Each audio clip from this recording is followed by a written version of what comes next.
South ఇండియాలోనే biggest sorry store మన Varahi silks మన విజయవాడ ఎంజీ రోడ్ లో డిసెంబర్ 4వ తారీఖున ఘన ప్రారంభం.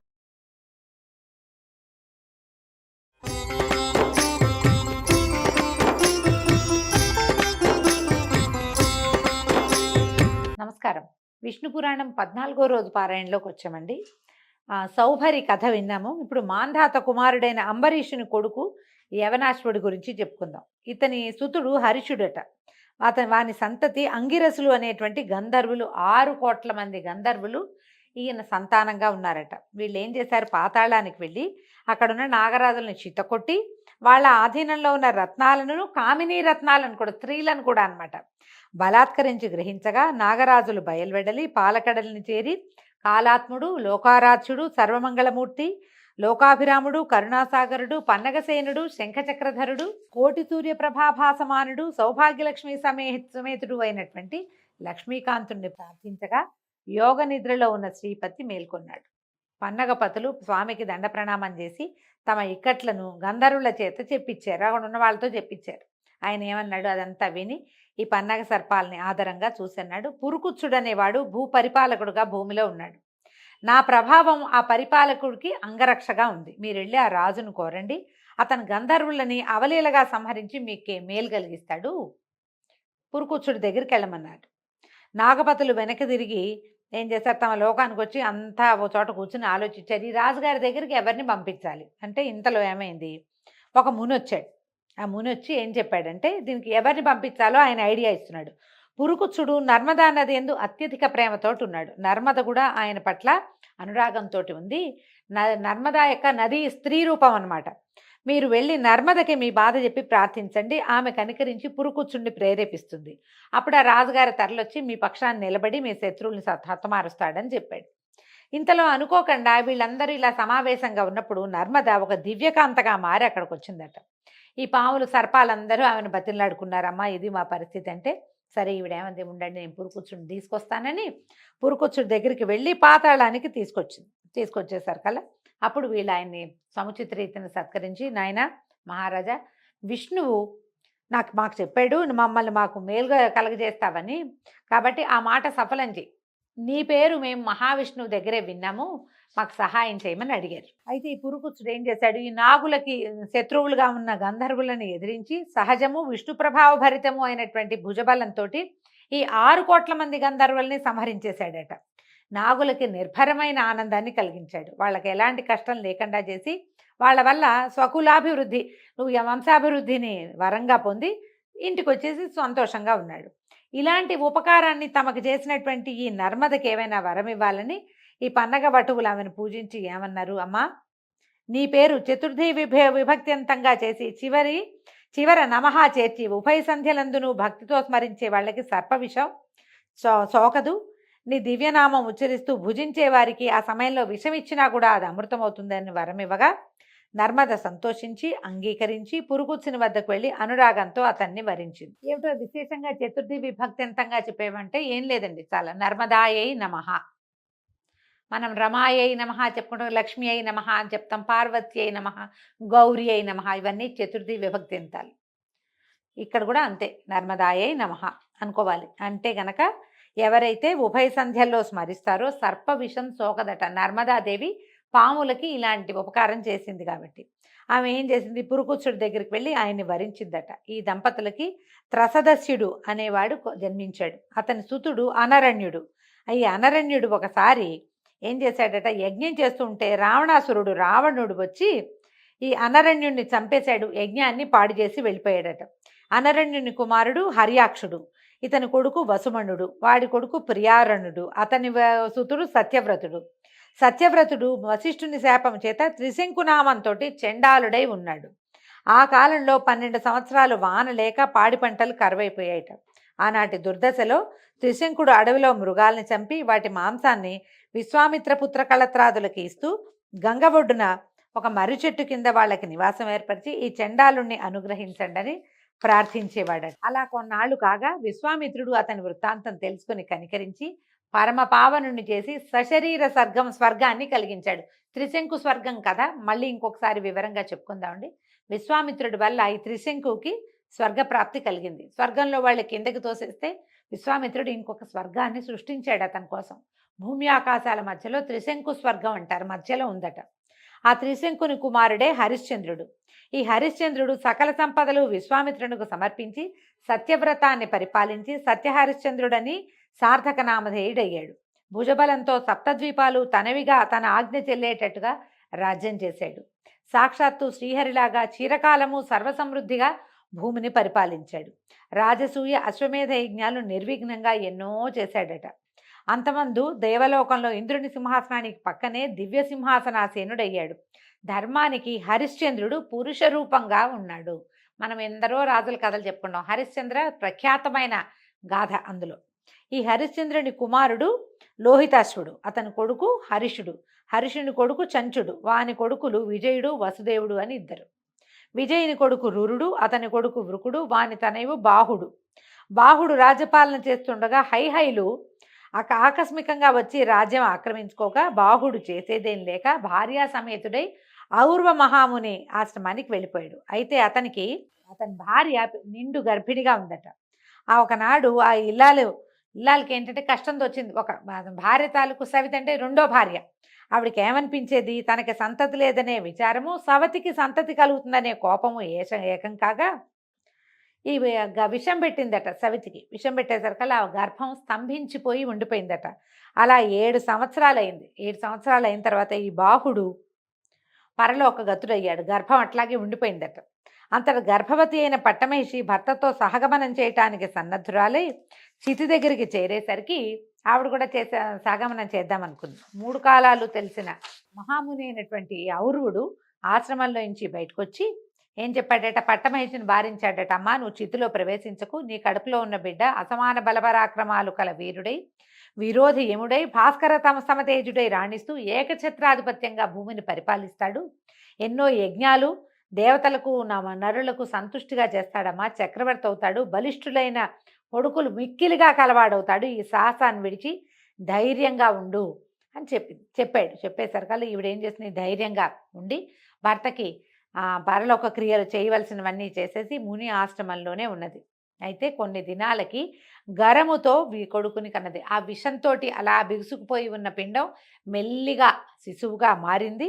అప్పుడు ఆ విషంతో కుమారుడు జన్మించాడట ఆమెకి. అయితే ఔర్వుడు అనే మహర్షి ఆ పిల్లవాడికి సగరుడు అంటే గరము అంటే గరళము తెలుసు కదా మనకి. గరళం అంటే విషం, గరము అన్నా కూడా విషమే. సగరుడు అని పేరు పెట్టాడట. అయితే పేరు పెట్టి జాతకర్మాది క్రియలు జరిపించి చెవులోపనయనాదులు, విద్యాభ్యాసము, శాస్త్రము, అస్త్రశస్త్రాదులు అన్నిటికి సంబంధించిన శిక్షణ, ఎన్నో విద్యలు నేర్పించాడు. అయితే ఏమైంది, ఒకనాడు సగరుడు తల్లి దగ్గరికి వచ్చి అడిగాడట, అడవుల్లో ఉండటం ఎందుకమ్మా మనకి, మనం ఇక్కడ ఎందుకున్నావు, మా తండ్రి ఎక్కడున్నాడు అని అడిగితే అప్పుడు ఏం చెప్పేది, నాయన హైహైలు మూకమ్మడిగా వచ్చి పోరాడి మీ తండ్రిని అడవులకి పారదోలారు. తర్వాత సవితి మీ పింతల్లి నాకు విషం పెట్టింది. మీ నాన్నేమో ఇలా పరలోక గతి అయ్యాడు. ఔర్వుని చేయూతతోటి నేను నిన్ను ఇట్లా పెంచాను నాయన అనేసరికల్లా ఇతను ఏం చేశాడట, సగరుడు ఆ దుష్టుల్ని వధించి ముల్లోకాల్లోనూ మా నాన్న కీర్తిని వ్యాపింపచేస్తానని చెప్పి హైహైలను యుద్ధానికి పురికొల్పి అందరినీ ముక్కలు చెక్కలుగా ఖండించేశాడట. అయితే ఈ సగరుడి బలపరాక్రమాలు, ఈ పరాక్రమాన్ని చూసి శక యవన కాంభోజాదులు బెదిరి పారిపోయి వశిష్ఠుని దగ్గరికి చేరారట. వశిష్ఠుడు ఆలోచించి వాళ్ళని కులాచారాలు విడిచి గతి తప్పిన వారిగా, బతికున్న చచ్చిన వారిగా చేసి సగరుడి దగ్గరికి వెళ్ళాట. వెళ్ళి, రాజా నీ ప్రతిజ్ఞ చెల్లింది, హైహైలంతా చచ్చిపోయారు, వీళ్ళంతా కూడా చచ్చిన వాళ్ళతోటే జమ. ఎందుకంటే వీడు ఎప్పుడైతే కులాచారాన్ని పాటించలేదో వాడి బతుకున్న వాడి కింద లెక్కే కాదు. నీకు భయపడి ప్రాణరక్షణ కోరుతూ నా శరణు వచ్చారు. శరణన్న వాళ్ళని కాపాడాలి. నేను మీ వంశీయుల కులగురువుని, ముందు నుంచి నా మాట మన్నించాలంటే సరే ఆయనకు ఒప్పుకొని ఏం చేశాడట, ఆ రాజుల్ని విడిచేసి మీ స్థానాల పోండి, మీ రాజ్యాలు మీరు పరిపాలించండి అని పంపించేశాడు. అప్పటి నుంచి యవనులు బోడి తల్లల వాళ్ళు, యవనులకి నెత్తి మీద జుట్టు లేదట. శకులు సగం బోడి తల్లట. పారదులు విరబోసిన జుట్టు కలిగిన వాళ్ళు, ప్లవులు మీసాలు గడ్డాల వారు, కాంభోజులు అధ్యయనం లేని వారు అయ్యి ఈ కులాలు అంటే వీళ్ళందరూ మనవాళ్లే. శకులు, యవనులు, కాంభోజులు వీళ్ళంతా కూడా భూమి మీద మనతో పాటు ఉన్నవాళ్లే. వీళ్ళని ఇట్లా విడిచిపుచ్చటం వల్లే ఇలాంటి ఇవి వచ్చినాయన్నమాట, పద్ధతులు వచ్చాయన్నమాట. వాళ్ళకి తమ తమ కులాచారాలు విడిచి బ్రాహ్మణులకు దూరమై మ్లేచ్చులయ్యారు. ముందంతా వీళ్ళు ఇదే వంశాలకు చెందిన వాళ్ళు, సూర్యవంశానికి చెందిన వాళ్ళు, చంద్రవంశానికి చెందిన వాళ్ళే మొదట. ఇలాగ సగరుడు తండ్రి శత్రువులను దునుమాడి తన నగరానికి వచ్చి అభిషిక్తుడై 7 దేవులకు అంటే సప్ద్వీపాలకి ఏకంగా ఉన్నటువంటి వసుంధరని పరిపాలించి చాలా అద్భుతమైన చరిత్ర కలిగిన వాడై ఉన్నాడు. వినతాకశ్యపుల కుమార్తె అయినటువంటి సుమతిని, విదర్భ రాజపుత్రిక అయిన సుకేసిని పెండ్లాడి రాజ్యభోగాలు అనుభవిస్తూ హాయిగా ఉన్నాడు. ఉన్న తర్వాత పుత్రకాంక్షతోటి భార్యల కోసం ఔరువుని దగ్గరికి వెళ్ళి ఆయన చెప్పాడట, నాకు కుమారులు కావాలని కోరుకునేసరికల్లా ఆయన ఏం చేశాట, ఒక భార్యకేమో వంశవర్ధనుడైన కుమారుడు, ఇంకొకటికి 60 మంది కుమారులు కలుగుతారని చెప్పాడట. విదర్భ రాజపుత్రి ఒక కూతుర్ని ఒక కొడుకుని కోరుకుందట, నేను అంతమంది పిల్లల్ని కనలేనని. అలాగే సరే ఏమైంది, కాశ్యపి వినతా కశ్యపుల కుమార్తె అయిన సుమతి నాకు 60 మంది కుమార్తెలు కావాలి. మనం 60,000 మంది అని కథల్లో వింటామండి. 60,000 మంది అని కూడా ఉన్నది ఒక చోట. ఈ భాగంలో మనకు 60 మంది అని కనపడుతుంది. తర్వాత ముని అనుజ్ఞతోటి నగరానికి వచ్చేశారు. సుకేసికి ఒక కొడుకు కలిగాడు, వాడి పేరు అసమంజసుడు. ఈ సుమతికి 60,000 మంది 60 మంది కుమారులు జన్మించారు. ఈ అసమంజసుడు ఏంటంటే పేరుకు తగినట్టుగానే తమ్ముళ్ళని వెంట పెట్టుకుని ఎన్నో రకాల చెడు పనులే చేసేవాడు. పిల్లల్ని నీళ్ళల్లో ముంచేసేవాట, సరదాకి చేసేవాడు. దాంతో ఏంటంటే ఓర్చుకుని ఉండేవాళ్ళు ప్రజలంతా కూడా, రాజుగారి అబ్బాయి లేక కలిగిన కొడుకు ఏమంటాము అని ఊరుకునేవాళ్ళు. అయితే అతను అసమంజసుడు యువకుడు అయ్యాక కూడా అతని దుర్మార్గం, చిన్నతనంలో బాల్య చేష్టలు కాదు, పెద్దవాడయ్యాక కూడా అలాగే క్రూరమైన దుర్మార్గమైన విపరీతమైన ప్రవర్తన కలిగి ఉండేవాడు. అతనికి ఒక కుమారుడు కూడా కలిగాడట. అయితే ఈ మనవడిని చూశాను చాలు అనుకుని ఈయన ఏం చేశాడు, సగరుడు అసమంజసుడిని వెళ్ళగొట్టేశాట. మళ్ళీ అసమంజసుడి కథ మనకి కనపడదు, ఏ కథల్లోనూ ఎక్కడా చెప్పరు, అతను వెళ్ళగొట్టేయటం మాత్రమే తెలుస్తుంది. అయితే అసమంజసుని యొక్క తమ్ములైన ఈ 60 మంది కూడా అన్నలాగానే దుష్ట చరిత్రలే లోకానికి చికాకు కలిగించేవాళ్ళు. అయితే యజ్ఞాలు పాడు చేయటం, తపస్సులు సాగకుండా చేయటం, కోతి కొంటె పనులు చేసేవాళ్ళు అనమాట. దేవతలు సహించలేకపోయేవాళ్ళట వాళ్ళని. అయితే ఏమన్నారు, వీళ్ళు వెళ్ళి విష్ణుమూర్తికి చెప్పారట, నీ అంశతోటి జన్మించినటువంటి మహాతపస్వి కపిలుడు విష్ణుమూర్తి యొక్క అంశతోటి జన్మించాడు, ఆయన దగ్గరికి వెళ్ళారు. ముందు విష్ణువు దగ్గరికి వెళ్ళి మాకు ఏదైనా మార్గం చెప్పమంటే ఆయన కపిలుడి దగ్గరికి వెళ్ళమన్నాడు. కపిలుడి దగ్గరికి వెళ్ళి ఇలాగా సగరుని కొడుకుల దుష్ప్రవర్తన, వాళ్ళు ఎట్లా ప్రవర్తిస్తారు, యజ్ఞయాగాదులు ఎట్లా పాడు చేస్తున్నారు, దేవతల అంశభాగాల్ని రానివ్వకుండా ఎట్లా చేస్తున్నారు చెప్పాము. నువ్వు పద్మాక్షుడివి, భగవంతుని అంశతోటి జన్మించిన వాడివి కాబట్టి వీళ్ళ ఆటలు ఇట్లాగే సాగనిస్తే క్రమంగా యజ్ఞవ్యాగం అనేది నశించిపోతే మేమేం చేయాలి. అయితే ఇట్లా చెప్పేసరికల్లా కపిల మహాముని ఆయన తపస్సు చేసుకుంటున్నాడు. ఆయన ఏమన్నాడంటే, ఒకసారి పాపం పండితే వాళ్ళని మనం ఎవ్వరు ఏమీ చేయక్కర్లా, వాళ్ళ పాపానికి వాళ్ళే నాశనం అయిపోతారు.